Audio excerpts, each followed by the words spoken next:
प्रभात हिमाचल तो अभी उपस्थित हुए हैं आपके सामने हिमाचल प्रदेश की सुबह की ताज़ा खबरों के साथ। तो इससे पहले खबरों को जाने आपसे निवेदन है, चैनल को आप जरूर सब्सक्राइब करें। तो पेश यहाँ सुबह के मुख्य समाचार। 18,570 फीट की ऊंचाई पर पहुंचने के लिए 72 किलोमीटर की चढ़ाई, यात्री इन बातों का रखें ध्यान। कठिनतम धार्मिक यात्राओं में शुमार हिमाचल प्रदेश के कुल्लू जिले की श्रीखंड महादेव यात्रा आज 7 जुलाई से शुरू होगी। उपायुक्त कुल्लू आशुतोष गर्ग पहले आधार शिविर सिंगाड़ पहुंचकर सुबह 5:30 बजे पूजा अर्चना के बाद श्रद्धालुओं का पहला जत्था रवाना करेंगे। वहीं 18,570 फीट ऊंचाई पर स्थित श्रीखंड महादेव के दर्शन करने के लिए श्रद्धालुओं को कई ग्लेशियर पार कर 2 दिन में 32 किलोमीटर की खड़ी चढ़ाई चढ़नी होगी। इतने ही दिन वापसी के लिए लगते हैं। चीड़ की पत्तियों से ईंधन पैदा करने वाली ईंटों का उत्पादन करेगी हिमाचल सरकार। हिमाचल सरकार नवीकरणीय ऊर्जा बायोमास के वैकल्पिक स्रोत के रूप में चीड़ की पत्तियों को उपयोग में लाएगी। इन पत्तियों का विपरीत प्रभाव कम करने के लिए भारतीय प्रौद्योगिकी संस्थान IIT मंडी के हिमालय क्षेत्र के लिए नवोन्मेषी प्रौद्योगिकी केंद्र ने एक नवीन समाधान विकसित किया है। इसमें चीड़ की पत्तियों का उपयोग बायोमास ऊर्जा के विकल्प के रूप में किया जाएगा। इसको लेकर नई मशीन स्थापित की गई है। यह चीड़ की पत्तियों से ईंधन पैदा करने वाली ईंटों इत्यादि का उत्पादन करेगी। IGMC का अध्ययन, धूप नहीं मिलने से शिमला के बच्चों में विटामिन डी की कमी, हड्डियों के विकास पर असर। हिमाचल प्रदेश की राजधानी शिमला के बच्चों को धूप का एक्सपोजर नहीं मिलने से विटामिन डी की भारी कमी है।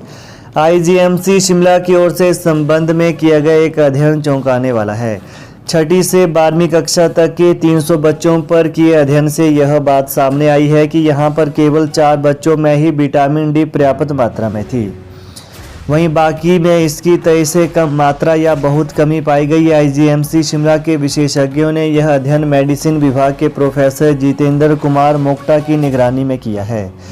यह हाल ही में एक अंतर्राष्ट्रीय जर्नल में छपा है। यह अध्ययन शिमला के स्कूली बच्चों पर किया गया, वहीं उनमें विटामिन डी की कमी का आकलन किया गया। हिमकेयर स्वास्थ्य कार्ड से नहीं हो पा रहे आंखों के ऑपरेशन, पड़ रही तारीख पर तारीख। हिमकेयर कार्ड धारकों को नेत्र लेंस नहीं मिलने के कारण ऑपरेशन बंद हो गए हैं। बताया जा रहा है कि जो कंपनी अस्पतालों में लेंस उपलब्ध करवाती है, प्रदेश सरकार ने कंपनी को लेंस का भुगतान नहीं किया, जिसके बाद अब कंपनी ने लेंस की आपूर्ति अस्पतालों में बंद कर दी है। इसके चलते अस्पतालों में हिमकेयर कार्ड वालों के आंखों के ऑपरेशन नहीं हो रहे।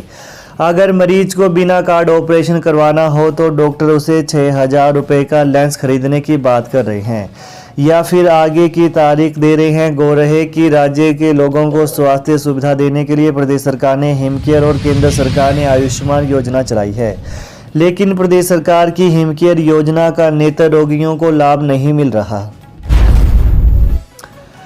मेडिकल डिवाइस पार्क बद्दी में निकले पत्थरों को बेचकर कमाई करेगी हिमाचल सरकार।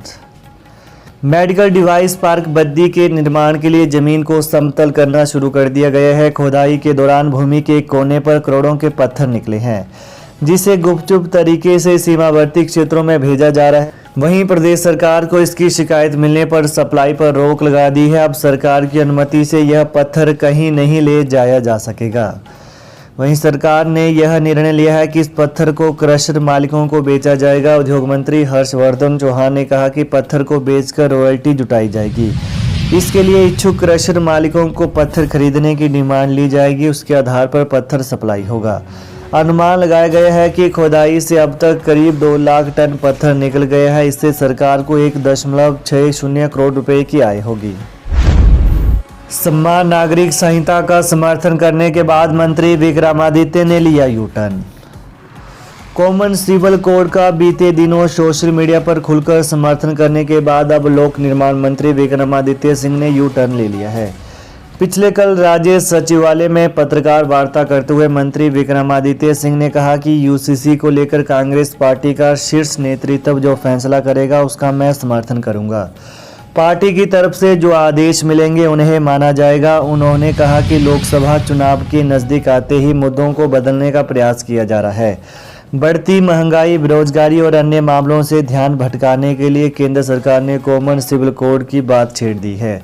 इस पर अब पार्टी के राष्ट्रीय अध्यक्ष मल्लिकार्जुन खड़गे, सोनिया गांधी, राहुल गांधी और प्रियंका गांधी जो फैसला करेंगे वह उन्हें मंजूर होगा। कॉलेजों में कल लगेगी पहली मेरिट लिस्ट, 18 जुलाई से शुरू होगा नया सत्र। हिमाचल प्रदेश के डिग्री और संस्कृत कॉलेजों में शनिवार को पहली मेरिट सूची जारी होगी। शिमला और मंडी विश्वविद्यालय से संबद्ध डिग्री व संस्कृत कॉलेजों में शैक्षणिक सत्र 2023-24 के दाखिलों की एक साथ प्रक्रिया शुरू होगी। 30 जून से कॉलेजों में दाखिलों की प्रक्रिया शुरू हुई है। 8 जुलाई तक कॉलेजों में दाखिले होंगे।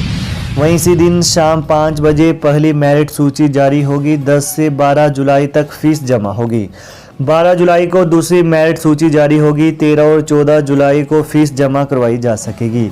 वहीं 18 जुलाई से कॉलेजों में नया शैक्षणिक सत्र शुरू होगा। अगले साल 1 अप्रैल से 23 मई तक वार्षिक परीक्षाएं ली जाएंगी। फूल गोभी को भी लगे महंगाई के कांटे। 25 से 30 रुपये किलोग्राम बिकने वाला फूल गोभी 100 रुपये पहुंची। किसी ने सोचा तक नहीं था कि हमीरपुर में फूलगोभी इस बार महंगाई के सारे रिकॉर्ड तोड़ते हुए सभी सब्जियों के दामों में शीर्ष पर पहुंच जाएगी। कई वर्षों का रिकॉर्ड इस बार फूलगोभी के दाम ने तोड़ा है। वहीं वर्तमान हालात ऐसे हैं कि हिम्मत वाला दुकानदार ही फूलगोभी दुकान में रखने की सोच रहा है। हमीरपुर में भी हालात कुछ ऐसे ही हैं। यहाँ पर भी कुछ सब्जी विक्रेताओं के पास ही गोभी उपलब्ध है, जबकि अन्य ने इसे रखने से तौबा कर ली। इसका मुख्य कारण दाम अचानक काफ़ी बढ़ जाना है। कभी 25 से 30 रुपये किलोग्राम बिकने वाली फूलगोभी 100 रुपये किलोग्राम पहुंच गई है। फूलगोभी के साथ ही टमाटर के दाम थमने का नाम नहीं ले रहे। वर्तमान में टमाटर 120 रुपये किलोग्राम की दर से बिक रहा है। मौजूदा अनुबंध शर्तों पर ही होंगी भर्तियां। कार्मिक विभाग को नए इंस्ट्रक्शन जारी करने के निर्देश। हिमाचल के सरकारी विभागों में भर्तियां अनुबंध के वर्तमान नियमों के तहत ही होंगी। राज्य सरकार ने 3 महीने की कसरत के बाद इस बारे में नए इंस्ट्रक्शन जारी करने के निर्देश कार्मिक विभाग को दिए हैं। इसके बाद सभी महकमों से लोक सेवा आयोग को नई भर्ती की रिक्वेजिशन जाना शुरू हो जाएगी। 6000 से ज़्यादा पदों पर अब भर्ती प्रक्रिया शुरू होगी। दरअसल 13 अप्रैल 2023 को हुई कैबिनेट की बैठक में यह फैसला लिया गया था कि अनुबंध भर्ती के नियमों में रूल 4 और रूल 15 में बदलाव किया जाए। इससे अनुबंध सेवा की अवधि वर्तमान 2 साल के बजाय जब सरकार नोटिफाई करे तब तक चलनी थी और वेतन भी फिक्स्ड आधार पर मिलना था। कैबिनेट के इस फैसले को लागू करने के लिए कार्मिक विभाग ने लोक सेवा आयोग और विधि विभाग से भी फाइल को कंप्लीट करवाया, लेकिन अधिसूचना जारी होने से पहले मुख्यमंत्री कार्यालय ने इसे होल्ड करने के निर्देश दिए थे। दूसरी तरफ जब तक अनुबंध नियम फाइनल नहीं हो जाते तब तक लोक सेवा आयोग ने भी नए भर्ती विज्ञापन नहीं निकाले। तो ये आज सुबह के मुख्य समाचार। तो प्रदेश की ताज़ा खबरों को पाने के लिए चैनल को आप जरूर सब्सक्राइब करें। धन्यवाद। जय हिंद, जय हिमाचल।